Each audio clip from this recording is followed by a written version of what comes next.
Okay, Assalamualaikum. So, kita pergi ke bahagian terakhir untuk modul booster ini. Jadi, kita pergi ke bahagian C. Bahagian C ada dua soalan. Nombor 16 dan juga nombor 17. Hanya pilih salah satu soalan saja. Tapi sekiranya masa berlebih, jawablah semua soalan. Jadi, pemeriksa akan memilih mana markah yang paling tinggi lah.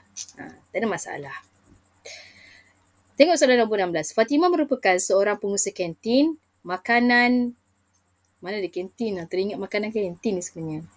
Makanan sejuk beku. Jadual 9 menunjukkan rekod jualan makanan sejuk beku di kedai Fatimah pada suatu hari tertentu. Roti canai R 81, pau 65, kari pap 59. Roti canai dan pau sahaja 21, pau dan kari pap sahaja 14. Kari pap dan roti canai sahaja 16, roti canai sahaja 27. So dia ada maksudlah sahaja ni.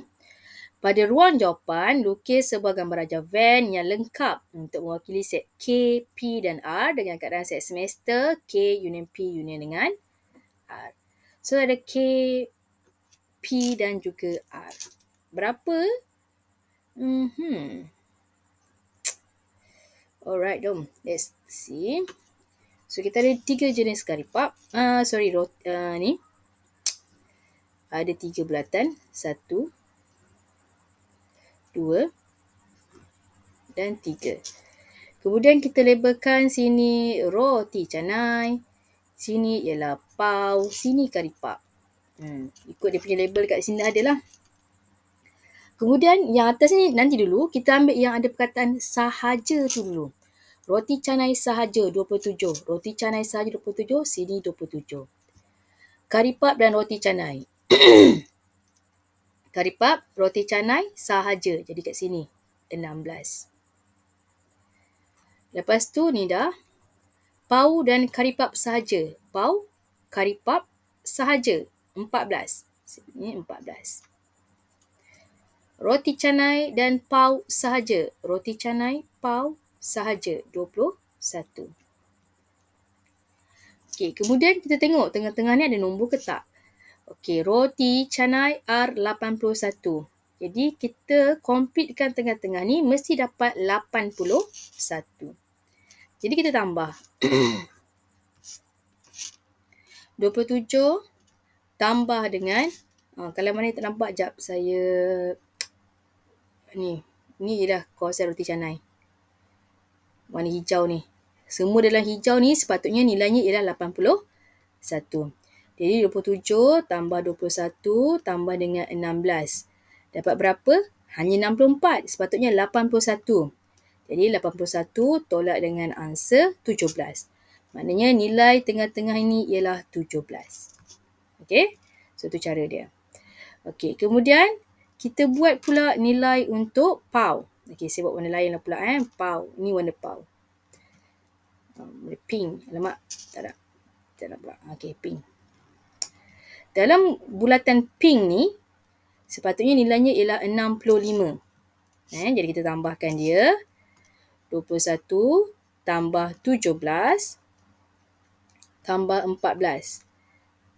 Belum cukup lagi, jadi 65 tolak dengan answer. So dapat 13. Jadi dekat sini, ruangan di sini nilainya ialah 13. Manakala untuk kari pap, mana kawasan kari pap? Sini kawasan kari pap.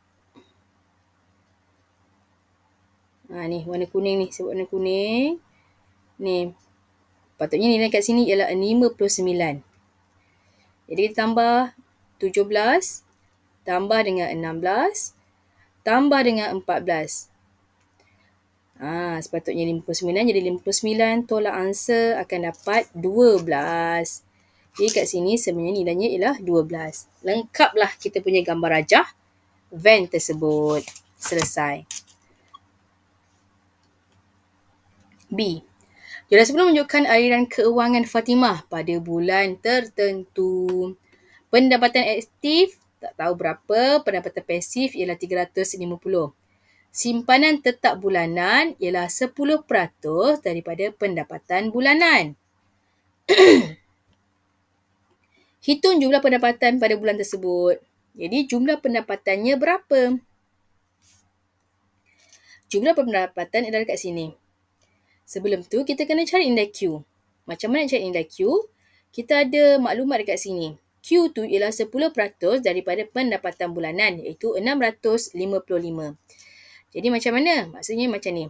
10 per dengan 100 darab dengan pendapatan bulan dia ialah gaji dia tu lah. Pendapatan aktif dia tu. Pendapatan aktif ataupun kita boleh tulis sebagai gaji adalah sama dengan 655 nilai di sini. Jadi berapa kita nak dapatkan nilai Q tu ataupun pendapatan gaji tu? 655 sini, jadi darab 100 bahagi dengan 10. Bahagi, pergi sana darab, bawah bahagi. Jadi 655 darab 100 bahagi dengan 10. So dapat 6550 untuk Q. Soalan tadi tanya jumlah pendapatan. Jadi kita cari jumlah pendapatan. Pendapatan adalah sama dengan 6550 tambah dengan 350 untuk pendapatan pasif. So tambah dengan 350 akan dapat 6,900. Selesai untuk soalan pertama. Tentukan aliran tunai hayati pada bulan tersebut. Justifikasikan jawapan anda.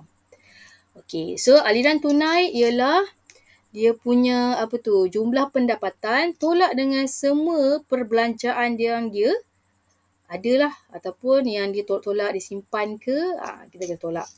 Pendapatan dia hanya ini saja iaitu 6,900. Tolak dengan dia ada simpanan 6,655. Tolak dengan dana dia 300. Tolak perbelanjaan bulanan 900. 1050. Tolak 600. Tolak lagi dengan tak tetap 600. Tolak 500. Tolak 1,000. Tolak 500. Jadi kita tengok aliran tunai dia negatif ataupun positif. 6,900 tolak 655 tolak 300 tolak 900 tolak 1,050 tolak 600 tolak lagi 600 tolak 500 tolak 1,000 tolak 500. Jadi dia ada balance 795.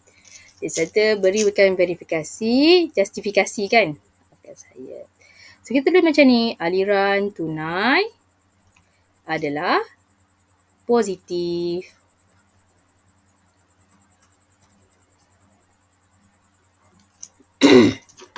Bagus, dia masih ada balance lagi untuk setiap bulan. Aliran tunai dia masih lagi positif. Fatimah berhasrat untuk membeli peti sejuk beku bernilai 3,000 bagi urusan penyimpanan makanan sejuk beku dalam masa 6 bulan. Lengkapkan ada 11 pada ruang jawapan dengan mengenal pasti matlamat keuangan berdasarkan konsep SMART. Nyatakan sama ada Fatimah mencapai matlamatnya.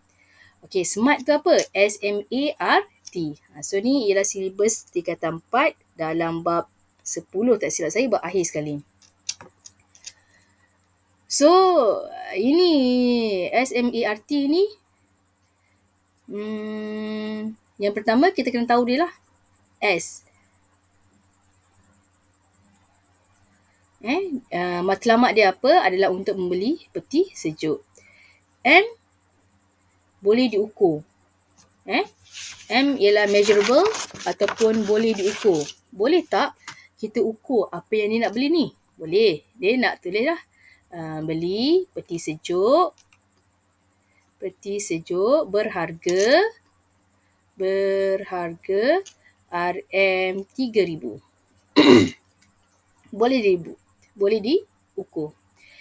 A, attainable ataupun boleh dicapai. boleh tak dicapai matlamat dia? Okey.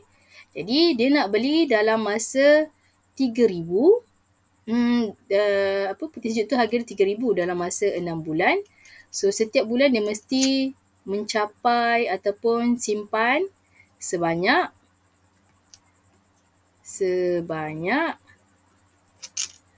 RM500. Realistik. Adakah ianya realistik? Ya, realistik sebab dia disimpan 10% setiap bulan, kan? Simpanan bulanan dia RM655. Jadi mencukupi. So dia punya time dia adalah dalam masa 6 bulan. Adakah dia mencapai matlamat? Soalan tanya. Nyatakan sama ada Fatimah mencapai matlamatnya. Ya, dia mencapai. Dia mencapai matlamatnya.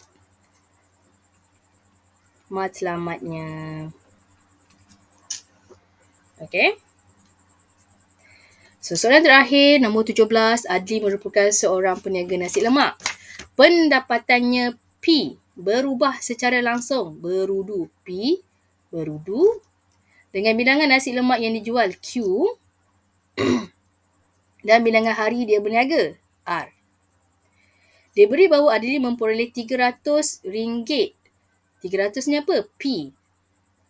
Setelah menjual 120 bungkus. Bungkus tu ialah Q. Nasi lemak dalam masa 5 hari. Hari ialah R. Ungkapkan P dalam sebutan Q dan R. Jadi kita buat P sama dengan K, Q, R. Kita cari nilai K, constant dia. P-nya berapa? 300. Sama dengan K, kurungan Q 120 dan R ialah 5. Nak guna yang shift soft tu pun boleh. 300 sama dengan K kurungan 120 tutup kurungan 5. Shift soft. So dapatlah 0.5. Jadi 0.5 ni kita masukkan balik dalam nilai dekat sini. Jadi jawapan yang pertama kita ialah P sama dengan 0.5 QR. Yang pertama. Hitung pendapatan Adli sekiranya dia telah menjual sebanyak 240 bungkus. Bungkus tadi ialah Q. Dalam masa 10 hari. Hari tadi ialah R. Jadi untuk yang kedua kita kira, kita masuk P sama dengan 0.5 QR. P dia tak tahu, kita nak cari 0.5 darab dengan Q 240 darab dengan R ialah 10. Jadi kita kira berapa dapat. 0.5 darab dengan 240 darab dengan 10. So dapat dah RM1,200. Selesai yang kedua. Yang ketiga, nyatakan bilangan nasi lemak. Bilangan nasi lemak yang dijual sekiranya Adli memperolehi 1,500. RM tu ialah P. Dalam masa 8 hari. Hari ialah R. Jadi untuk yang ketiga, kita ambil balik. P sama dengan 0.5 QR. Kemudian kita masukkan nilainya. P berapa? 1,500. Sama dengan 0.5 darab dengan Q. Q-nya tak tahu. Darab dengan R, 8. So again, bila kita jumpa macam ni, kita boleh guna terus kalkulator. 1,500 sama dengan 0.5 darab dengan X darab dengan 8. Shift calculate. So dapatlah X sama dengan ataupun Q sama dengan 375. Selesai. Okey, B. Setiap pagi, Adli akan memandu kereta ke pasar tani tempat dia berniaga nasi lemak.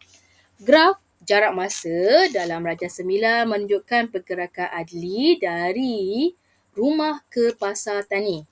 So, daripada rumah ke pasar tani. Adik akan singgah sebentar ke taska anakku. Jadi kat sini dia berhenti ke taska anakku. Untuk menghantar anaknya, ni tempoh masa dia berhenti sebelum meneruskan perjalanannya ke pasar tani ni lah. Soalan pertama, nyatakan tempoh masa dalam minit Adli berhenti di taska anakku. Ni masa dia berhenti. Jadi yang pertama ni ialah 18 tolak dengan 10. Jadi dapatlah 8 minit. Hitung laju dalam kilometer per jam kereta Adli dari rumah ke taska. Dari rumah ke taska. Laju. Laju, jarak bahagi dengan masa. Tapi kat sini minit. Soalan tanya dalam kilometer per jam. So yang kedua ni kita kira. So jarak akhir 5 tolak dengan jarak awal 0 per dengan masa akhir 10 tolak dengan masa awal. Tapi dalam bahagi dengan 60. Macam mana tekan kalkulator? Macam ni. Okay, jadi 10 kita ambil dulu yang bahagian bawah. 10 bahagi dengan 60. Jadi 5 bahagi dengan answer. So dapatlah 30. 30 km per jam. Soalan yang ketiga. Hitung nilai M jika diberi laju purata keseluruhan perjalanan ialah 45 km per jam. Okey, laju purata maknanya jumlah jarak per dengan jumlah masa 24. Tapi dalam minit bahagi 60 adalah sama dengan 45. Jadi M itu adalah sama dengan 45. Sini pergi sini jadi darab lah. Darab dengan 24 per dengan 60. Jadi kita ada 45 darab 24 per dengan 60. Kita akan dapat 18. M sama dengan 18. Selesai untuk soalan nombor 3. Seterusnya, Adli berhasrat membuat pinjaman perniagaan tekun sebanyak 12,000 dari Tekun Nasional bagi menambah modal perniagaannya. Tekun Nasional mengenakan kadar faedah 4% atas baki. Ini yang perintah terbaki. Tempoh bayaran balik adalah selama 7 tahun, manakala ansuran bulanan adalah sebanyak 120. Hitung jumlah faedah yang perlu dibayar oleh Adli bagi 3 bulan pertama. Soalan tanya untuk jumlah faedah untuk 3 bulan pertama.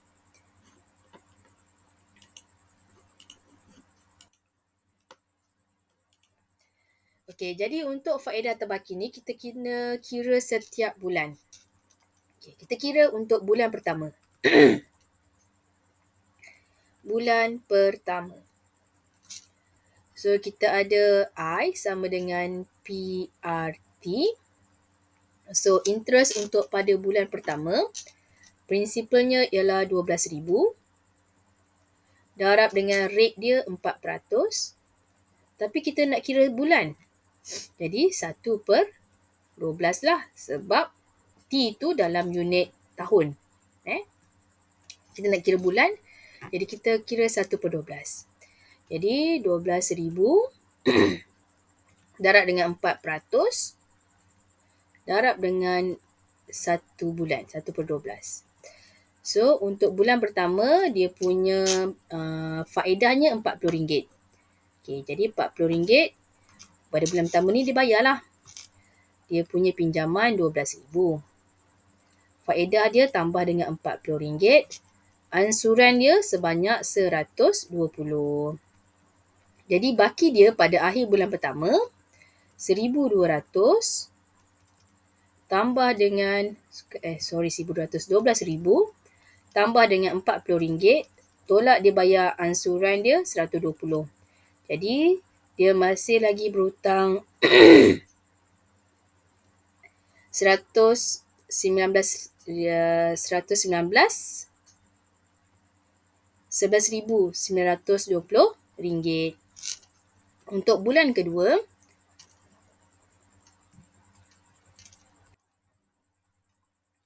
Okay, untuk bulan kedua, dia bayar lagi. Kita cari pula faedah pada bulan kedua. PRT. Tapi prinsipal dia ialah, inilah 11,920. Darab rate dia 4/100 lagi. Darab dengan 1 bulan. Maaf Okay, so ni darab dengan 4/100. Darab dengan 1 bulan, 1/12. Jadi kadar faedah pada bulan seterusnya ialah RM39.73. Jadi dia pun bayar. So dia bayar berapa? 11,920 tambah faedah pada bulan kedua RM39.73. Tolak ansuran dia ialah 120 setiap bulan dia bayar. Jadi kita ada 11,920 tambah dengan RM39.73 tolak dengan 120. So dapatlah RM11,839.73. Pada bulan ketiga pula, untuk bulan ketiga, kita carilah dia punya faedah.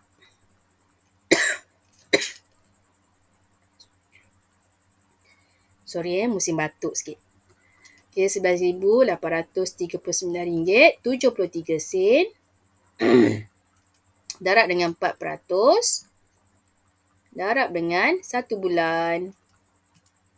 Jadi, faedah pada bulan ketiga ni ialah 11,839.73 darab dengan 4/100.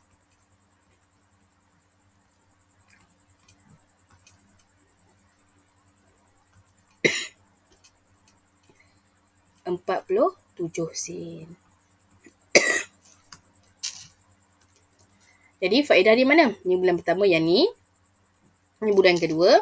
Ini untuk bulan ketiga.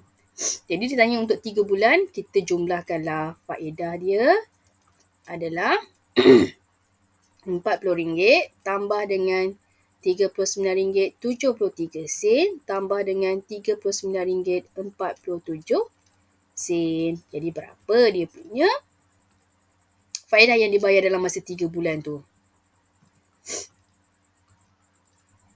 Tambah dengan 39.47. Jadi dapat RM119.20. Jadi tamatlah untuk soalan ni. Saya harap ianya memberi manfaat lah kepada semua calon-calon termasuk anak murid saya sendiri untuk tahun 2022 ni. Buat yang terbaik dan semoga berjaya.